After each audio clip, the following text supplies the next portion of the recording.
Austin Aziz, Congress, 2039. I believe in the Second Amendment.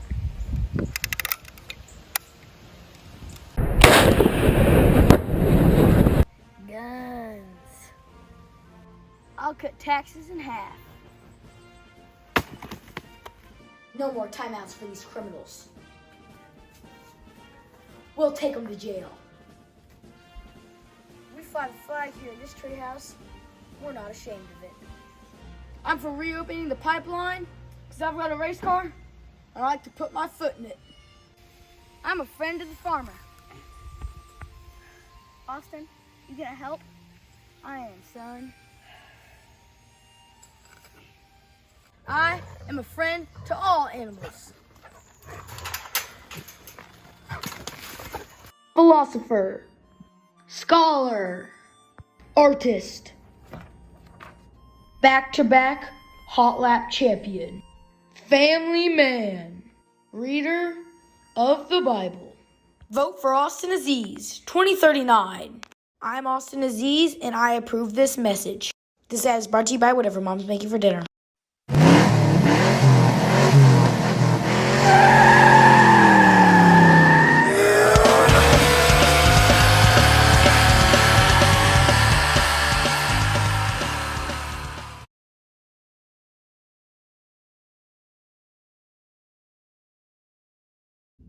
Hello, and happy 4th of July!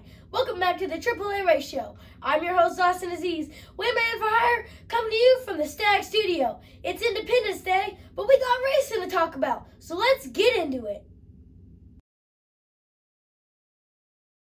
Xfinity went out to Road America this weekend on Saturday, and they were beating and banging really hard, pretty fast paced, but Cal Larson, he's able to set on the pole, and he is really fast early. He's able to take stage 1 and stage 2. But stage 3, about halfway through it, guys get a little sideways, and everyone feels the damage. Everyone gets piled up. Noah Gragson, I don't know if he was retaliating or being spun, but he spins in the middle of the field, and everyone starts to hit each other. Cars are smacking each other, going up on their sides, coming back down. One car even hit the Sargento cheese sign. Everyone got away from that wreck okay, except for about half the race cars. They did not come out so okay. So a lot of guys had to go back to the garage and were not able to continue in the race. But up front, it was Cal Larson and Ty Gibbs. Cal Larson with about 2 to go. Ty Gibbs is right there. We come around to 1 to go. Ty Gibbs is still right there. Cal Larson is having to block now, coming down the front straightaway. But Ty Gibbs is eventually able to get him in about turn 3. Cal Larson is fighting back hard, and he had his decision to either move Ty Gibbs or let him gather it back up, and he lets him gather it back up, and I think that's what cost him the win. But Ty Gibbs is able to get back in front. Cal Larson gets to his bumper again, but he lets him gather it back up, and Ty Gibbs goes on to win at Road America. So congratulations to Ty Gibbs and Joe Gibbs Racing at the big win at Road America in the Xfinity Series. Now the NASCAR Cup Series was also at Road America this 4th of July weekend. And it was a pretty tame race. Not a lot of people, not a lot of big wrecks. Pretty tame. There were a couple run off the tracks, but for the most part, everyone raced each other pretty clean. To start out the race, it was a chase and chase front row. Chase Briscoe and Chase Elliott. Chase Elliott, though, is able to get the big jump, and Cal Larson follows right behind him. They run 1-2 for pretty much the entire stage 1. Well, one thing goes wrong for Chase Elliott. His steering starts to go out. His power steering starting to decrease, but they're not gonna bring him in. They're not gonna fix it because he's out leading. So he has to deal with it for the entire race, which is not a fun thing. A lot of drivers come to pit road right before the stage ends. A lot of them come to pit road to get a leapfrog. For anyone that stays out, will have to pit. So if they've already pitted, they can go up to the front. So Chase Elliott does not win stage 1, even though he dominated the whole thing, and it clearly has shown how fast his race car is. In stage 2, it's also all Chase Elliott. But Cal Larson, he seems to start to fall off in this stage. And that's when Tyler Reddick is able to get by Cal and move up into second place. Chase Elliott, like I said, still dominating, really still dominating the race. And like I said, the last stage, everyone pits, but Ryan Blaney does not pit. He wants the playoff point. He is the top driver in the playoffs without a win right now. So I thought he would be going for the win, but I think he's just going to try to make it to the playoff on points. At least that's what he showed this race. So Blaney is able to pick up the win in stage 2. Now stage 3 is interesting because it's twice the amount of laps that stage 1 and 2 were. So that means there's going to be a green flag pit stop, stretching tires, trying to make it on fuel, because these guys shift almost 30 times here, and they use a gallon of fuel a lap. That's a lot of fuel, considering gas prices today. But Chase Elliott is out in front, and Tyler Reddick starts to make slow ground. He is right there. He stays there right on his bumper for about maybe 5 laps. And Chase Elliott cannot shake him. He looks like he's either down on speed or Reddick's up on speed. And Chase Elliott finally drives into the corner just a little bit too hard. And that's when Reddick is able to pounce and get to the lead. This is a very intense moment for Tyler Reddick's pit crew. And Tyler Reddick, as he has never won a NASCAR Cup Series race, he has been so close so many times this year. But he still hasn't been able to do it. Well, this was Reddick's chance. He made the most of it. Near the end of the race, he even starts to pull away from Chase Elliott, as most of the time they were about maybe a half to 1 second gap. By the end of the race, it was a 4-second gap between Tyler Reddick and Chase Elliott. Well, he's able to bring it home and win his first career NASCAR Cup Series race. Really cool thing. We've seen a lot of first-time winners. Austin Cindric, Chase Briscoe, Ross Chastain, Daniel Suarez, and now Tyler Reddick. So the playoffs is going to be interesting. Some of these guys, I don't know if they're going to be able to make it in on points. Maybe 1 or 2 that'll be able to make it in. But all the other guys, well, they're going to probably have to win a race. So we saw another first-time winner tonight, first-time crew chief, first time he's ever won a race. So congratulations to RCR and Tyler Reddick on the big win in Road America. Formula 1 was a Great Britain this weekend, but it looked more like stock cars on a short Saturday night short track. They were bumping and banging, getting into each other, running each other off the tracks. And it even started before they even got to turn 1. They turned Zhou Guanyu, and he slides all the way down the racetrack, upside down, and eventually flips in between the wall and the catch fence. Lands sideways. So many safety features with these cars. The halo that keeps the driver's neck safe. Lots of things to keep the steering wheel for not jerking as bad and not being so tough whenever things break on the front tires. So just lots of things that have enhanced the safety of these cars. Now, since it's the 4th of July, and lots of people are going to be shooting off fireworks in celebration, I caught up with Pyro Pete. He's going to tell us a little bit about fireworks safety. So let's go see him now. Hi kids, I'm Pyro Pete, and I'm here to talk with you about fireworks safety. Rule number 1, always have a parent present when lighting fireworks. Rule number 2, always have a bucket of water when lighting fireworks. Rule number 3, well, I don't think those are rule number 3 because I've seen to run out of fingers. Oh, sounds like someone slipped a wig. Remember kids, when I run, you run. Have a great 4th of July.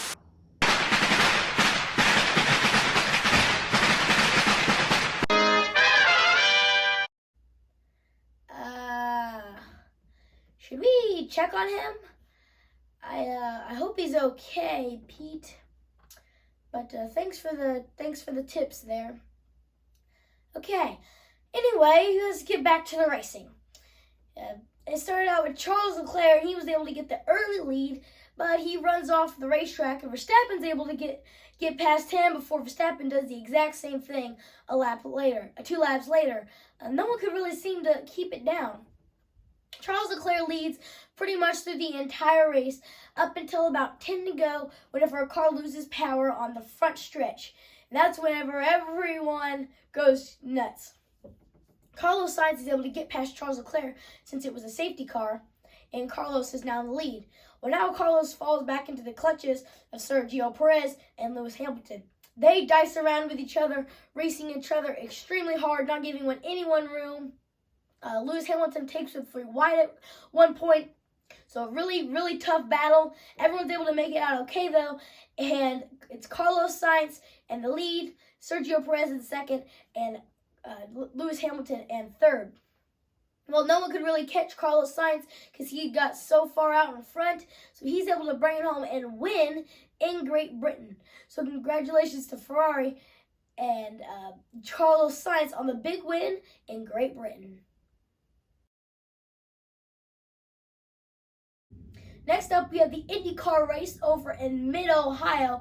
It was an All-American front row. Joseph Newgarden on the pole, though, and he is able to get the early lead, big jump, and he's able to stay there for quite a while. We have a little tangle between Scott Dixon, Will Power, and Ed Jones. Dixon gets into power, he spins him around, and Jones he really doesn't have anywhere to go. Smacks Will Power, and both of their days are pretty much done. But up front, it's Joseph Newgarden, who is slowly losing his super fast pace, and Marcus Ericsson, our Indy 500 winner, is slowly gaining his pace. So they start to kind of flip-flop, and it's right at the end of the race with about 2 laps to go. Marcus Ericsson is able to bring it to a half-second gap before the final lap. Newgarden makes it through the really fast parts of the track. Now we're just through a lot of turns. As long as Newgarden doesn't mess up, then he could probably keep the lead. Well, he gets really tight in the corner, but Marcuson loses a little bit of ground as the rear end slides out, and Newgarden is able to go and take the win in Mid-Ohio. Newgarden definitely really strong this year in IndyCar. I think that may be his 4th or 5th win this year. So congratulations to Joseph Newgarden and Team Penske, which was their 50th anniversary since their first IndyCar win, which those things kind of seem to work out for Team Penske a lot. I think that's really cool for the captain. But Joseph Newgarden is able to take the win in IndyCar at Mid-Ohio. So congratulations to him. SRX was at Stafford Motor Speedway. Last year, Stafford was their inaugural event, so great to be back at Stafford. Clean Air played a big part in the heats. I did think it down a little bit down in the feature, but like I said, Clean Air. So Ryan Hunter-Reay, Captain America, is able to get the early lead and pretty much stay there through the entire heat and win Heat 1. And Heat 2, it was all Bobby Labonte leading his first laps and winning his first heat or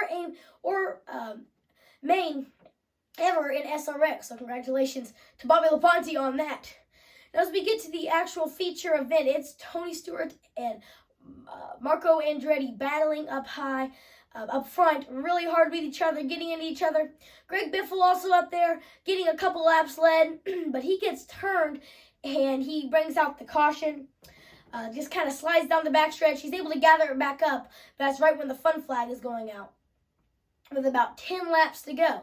So Tony Stewart's up there, Paul Tracy's up there, Marco Andretti's up there, Haley Deegan is up there, lots of guys, Ryan Newman's up there, lots of guys that could potentially win this race. Well, PT, Paul Tracy, puts the bumper to a lot of people. He's able to make his way up.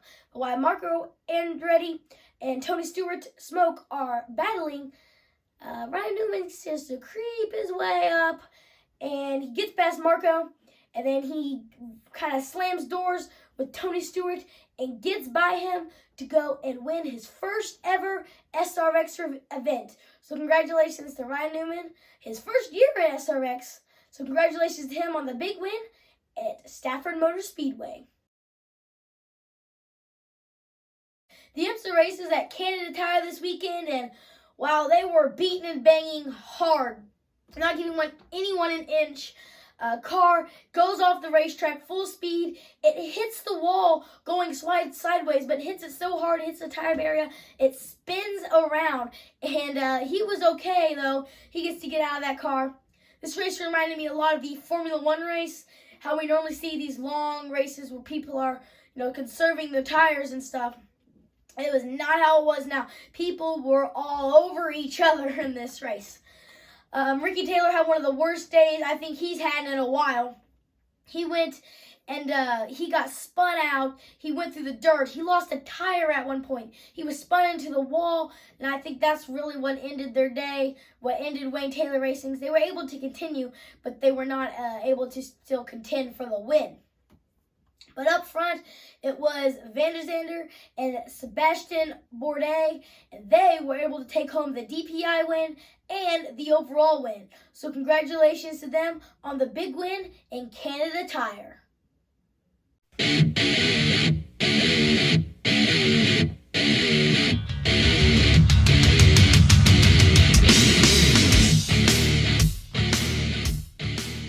That's right, folks. It's time for the AAA Spotlight.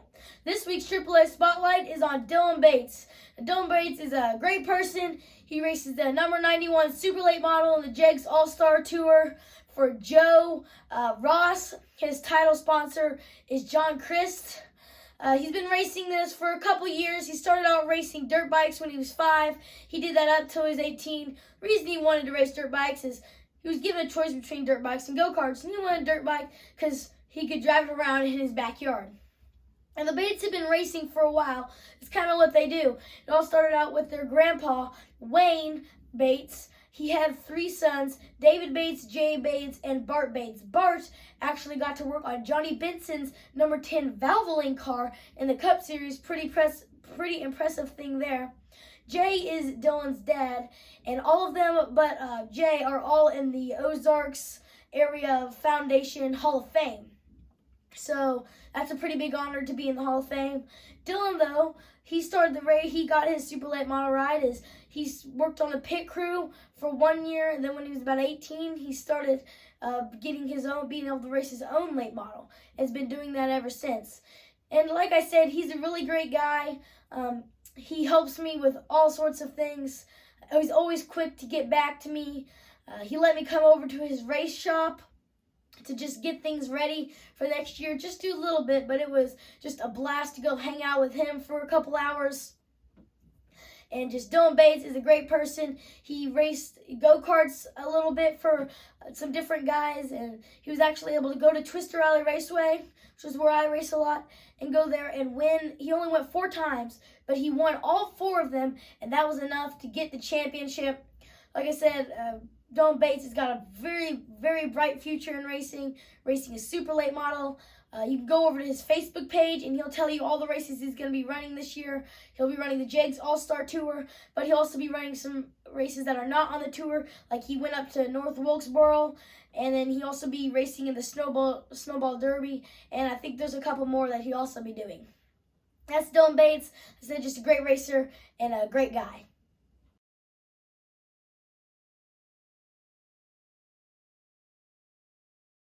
That's right, folks. It's time to get excited. Get Excited is brought to you by Top Limb Tree Trimming. If you need a trim, call Top Limb at 417-880-7867.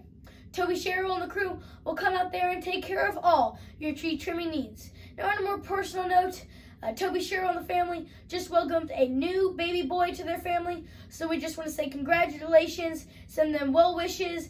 We're so happy for you. So if you need a trim, call Top Limb. Just maybe not this week, because they're probably not getting a lot of sleep. As we move on to the races that are coming up next week, NASCAR Cup and Xfinity Series will be at Atlanta Motor Speedway. Formula One will be in Australia, and SRX will be at the Nashville Fairgrounds. Like I talked about Dylan Bates earlier, he will also be at Nashville Fairgrounds. There's going to be a ton of people and a really cool event, doubleheader for that racetrack. And as we move on to our local events, E3 Speedway will be racing on Friday. I'll be there racing my go-kart. Plus, Dallas County will be having the Bull Ring Cup, so make sure to go to that. On Saturday, Twister Alley Raceway is It's going to be a late night on Friday because we're going to be pulling a doubleheader with E3 and Twister. So I'll also be at Twister Alley Raceway on Saturday. Plus, Springfield Raceway is racing. Also, Lucas Oil Speedway will be having their Veterans and Military Appreciation Night. Make sure to go out to those local tracks, support them. There's not a lot of money. Prices are so high right now. So go support your local tracks. They really need you to buy that ticket. And as always, head on over to ORP TV. Mr. Craig Stagner will tell you all you need to know about the races, local races, coming up next week, and the rainouts. There's been a little bit of rain the last couple of days, but hopefully there's no rain next week, and all the races can go off smoothly. And I think that about does it for our show this weekend. So everyone, thank you for your support. Please make sure to like, subscribe, turn on the notification bell, and I'm Austin Aziz, Wayman for Hire, coming to you from the Stag Studio. And remember, this show is sponsored by whatever Mom's making for dinner. Have a great rest of your week. If I gotta drive over the fool in front of me, man, to win, that's just racing.